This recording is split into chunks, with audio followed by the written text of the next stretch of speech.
ఒకప్పుడు మా అమ్మ వాళ్ళు బతికిన బతుకు ఇప్పుడు మేము బతికే బతుకుకి చాలా తేడా ఉందండి. ఎందుకంటున్నానో తెలుసా?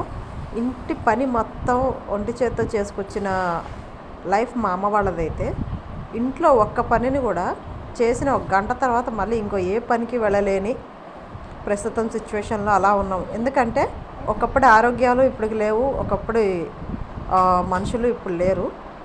ఇప్పుడు ప్రస్తుతం ఉన్న మనుషులు ఎలా ఉన్నారో తెలుసా? ఉన్నారంటే ఉన్నారన్నట్టుగా ఉన్నారు. సి సెక్షన్లని, ఆ సెక్షన్లని, సర్వరోగాలతోటి జనాలు అల్లాడిపోతున్నారు. నిజంగా కరువు మనకు కనిపించట్లేదు కానీ ఆరోగ్యాలు లేవు, ఆనందాలు లేవు. ఎంత సంపాదించినా అంతంతకే ఉంటుంది బ్రతుకులు కూడా. అలాగే ఇప్పుడు ఈ ఉండి లేని జీవితంలో చాలని బ్రతుకులతోటి ఒకప్పటి జీవితాన్ని పోలిస్తే ఇప్పుడు మనం బ్రతుకుతుంది మనకు చాలా అంటే చాలా దరిద్రంగా ఉంది అనగలదు కానీ. ఎందుకంటే ఏమీ లేనప్పుడు ఉన్న సంతోషం వేరు,